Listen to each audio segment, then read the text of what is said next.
দেশের ৫ জেলার উপর দিয়ে ঘন্টায় সর্বোচ্চ ৬০ কিলোমিটার বেগে ঝড়ো হাওয়া সহ বজ্রবৃষ্টি হতে পারে বলে জানিয়েছে আবহাওয়া অধিদপ্তর। বুধবার আবহাওয়াবিদ এ.কে.এম নাজমুল হক স্বাক্ষরিত দেশের অভ্যন্তরীণ নদীবন্দরগুলোর জন্য দেওয়া এক পূর্বাভাসে এ তথ্য জানানো হয়।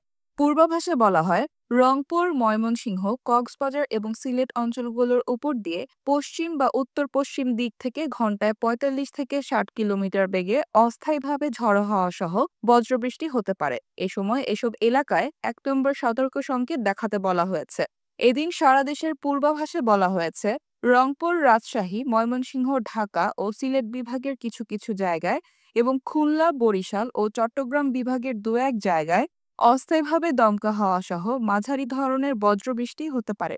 সেই সঙ্গে রংপুর, ময়মনসিংহ ও সিলেট বিভাগের কোথাও কোথাও মাঝারি থেকে ভারী বর্ষণ হতে পারে।